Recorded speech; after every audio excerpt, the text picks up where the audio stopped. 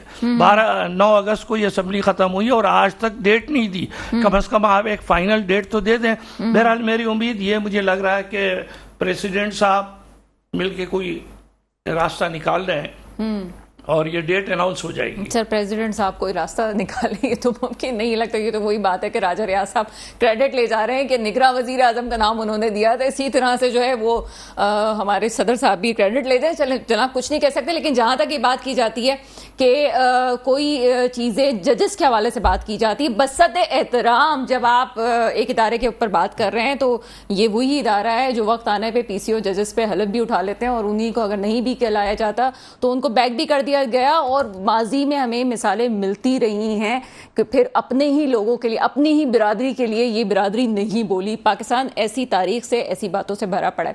مزید بات کریں گے لیکن ایک وقت ہوئے چھوٹے سے بریک. بریک کے بعد آپ کے سامنے حاضر ہوتے ہیں.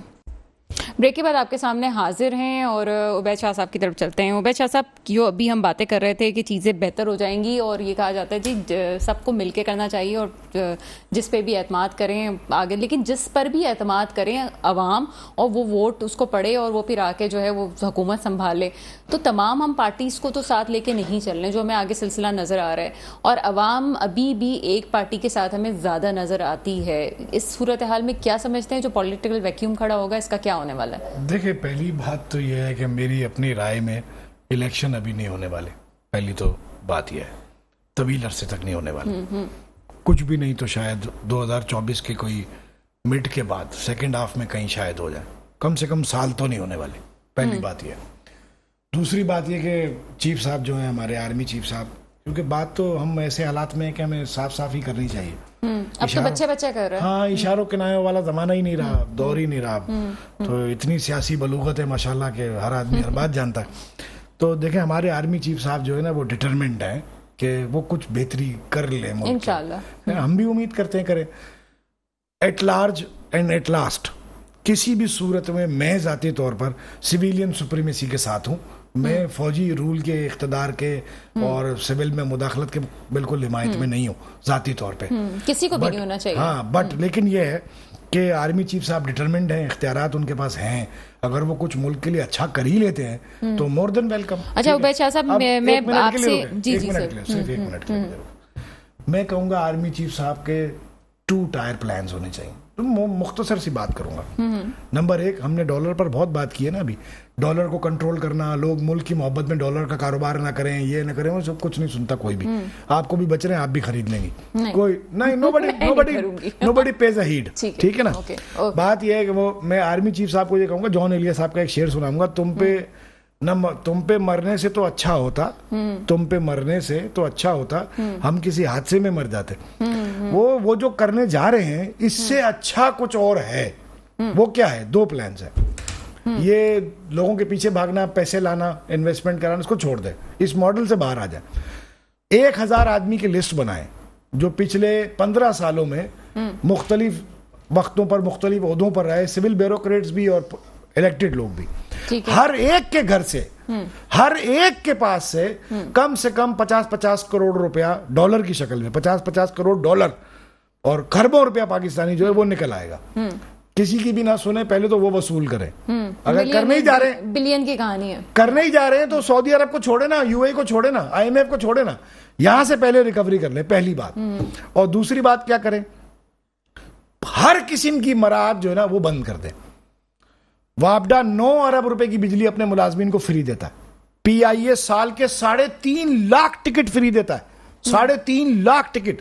ایک ٹکٹ 20,000 روپے کا ہو تو 6 ارب روپے بن جاتے. بہرحال یہ تو ہے کہ جتنا ابھی عبید, معذرت چاہتی ہوں کہ آپ کو انٹرفیئر کر رہی ہوں بیچ میں, لیکن میرے پاس پینل بڑا ہے. یہ تو ہم نے بھی جب پورے پاکستان کی اکانومی کے حوالے سے دیکھا اور میں نے بجٹ کو جب پینلائز کیا تو آپ کے جو 7,000 ارب ہیں وہ تو صرف آپ کے ان اخراجات پہ جا رہے ہیں جو آپ کی پینشنز ہیں, جو آپ کی مراعات ہیں, صرف اس میں جا رہے ہیں.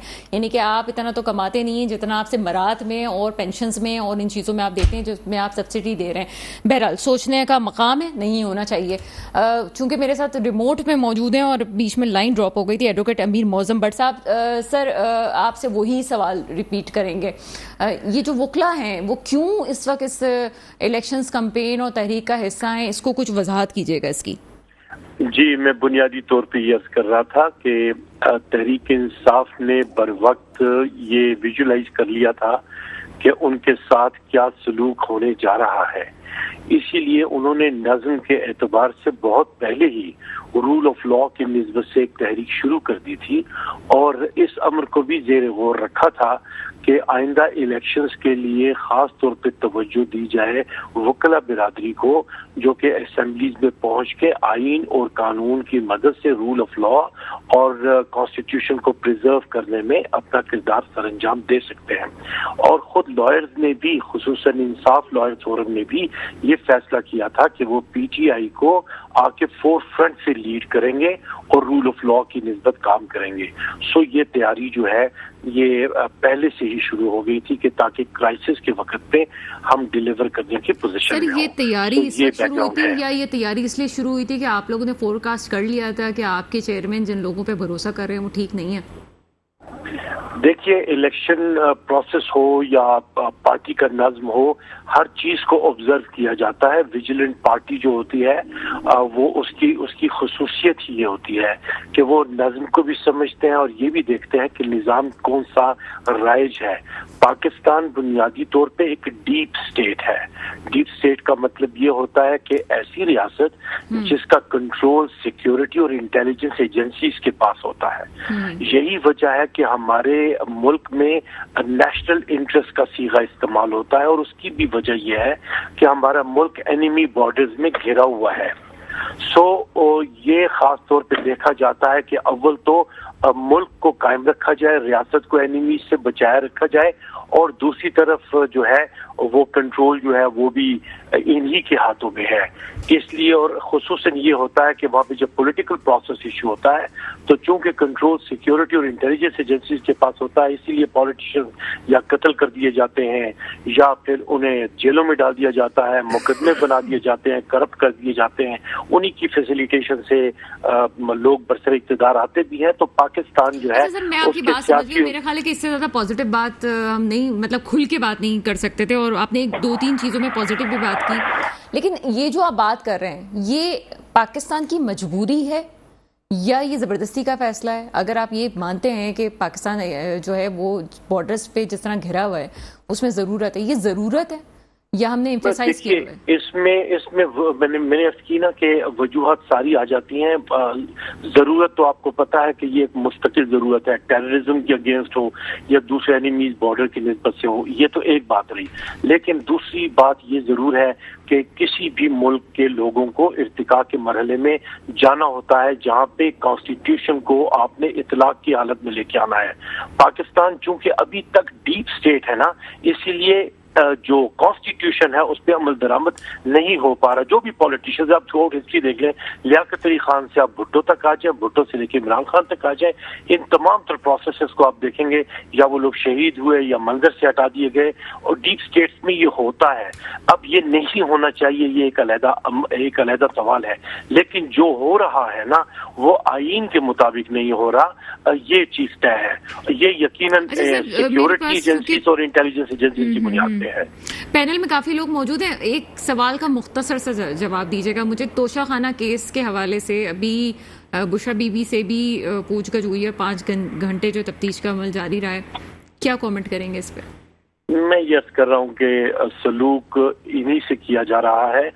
سامنے تو آ گیا کہ ہر حکمران جو رہا وہ توشہ خانہ سے اسی طریقے سے ایکسچینجز کرتا رہا ہے. تو یہ جو سلوک ہے یہ صرف ان کے ساتھ ہونا یہ مناسب نہیں ہے. اور پھر جو فیئر ٹرائل والی بات ہے وہ ہوئی نہیں تھی. پورا ملک جو ہے اس بات کو دیکھتا بھی ہے، اور اب تو ہائی کورٹ نے بھی جو حکم کو سسپینڈ کر دیا ہے. سو میں یہ کہتا ہوں کہ بدنیتی پہ مبنی کوئی بھی اقدام جو ہے وہ چاہے فائدے کے لیے ہی کیا جائے، قانون جو ہے اسے صحیح نگاہ سے نہیں دیکھتا بلکہ کنڈیم کرتا ہے. بہت شکریہ. آپ ہمارے ساتھ موجود ہیں ایڈوکیٹ امیر معظم بٹ صاحب. ندیم باقی مولوی صاحب، یہ پولیٹیکلی تھوڑی سی بات کریں گے. یہ آپ کو لگتا ہے کہ یہ کہہ رہے ہیں جی بدنیتی پہ جو چیزیں ہو رہی ہوں اس کو وہ ٹالریٹ نہیں کر سکتے، نہیں کرنا چاہیے کسی کو بھی، لیکن توشہ خانہ کیس میں اسپیشلی اگر کسی کو بلایا جاتا ہے، کسی فریق کو پوچھ گچھ کی جاتی ہے تو کرنا تو پڑے گا اس طرح سے، ورنہ کیسے چیزیں بہتر ہوں گی؟ یا آپ کو لگتا ہے کہ یہ پولیٹیکلی نشانہ بنایا جا رہا ہے، دشمنی کی جا رہی ہے، نیب بھی اس طرح سے کام کر رہا ہے جس طرح کے الزامات لگ رہے ہیں؟ اصل میں پی ٹی آئی کو عادت ہو گئی کہ جو جج صاحب کہتے ہیں گڈ ٹو سی یو، آپ آئیں، تشریف رکھیے. تاریخ اٹھا کے دیکھ لیجئے گا، 70 سالوں میں آج تک کسی جج نے یہ نہیں کہا کہ آپ کیسے ہیں، گڈ ٹو سی یو، آئیے. تو یہ آپ دیکھیں. دوسری بات، 70 سالوں میں جس پاکستانی سے آپ پوچھ لیں، جس وکیل سے پوچھ لیں، کبھی ایسا ہوا ہے کہ آپ آئیے، بیٹھیے، آپ کی تحقیقات جب تک ہو رہی ہے آپ اپنے رشتہ داروں کو لائیں، دوستوں کو لائیں، بیٹھیں، اور آپ کو اور کسی کیس میں پکڑے بھی نہیں جائیں گے آپ. تو یہ چیزیں جو تھی یہ بہت ہی نیگیٹو امپیکٹ دے رہی تھی. مگر پھر بھی ہمارے ملک کے اندر میں کہتا ہوں قانون کی عزت کی گئی، آج تک عزت کی جاتی ہے. ہم یہی کہتے ہیں، حالانکہ عام سننے والے آج تک حیران ہیں کہ یار آج تک ہم نے کبھی کسی کورٹ میں نہیں دیکھا کہ کسی کو کہا جائے کہ جناب. تو یہ جو صورتحال جو پرانے زمانے میں ہوتا تھا، جج کسی سے بات نہیں کرتا تھا، صرف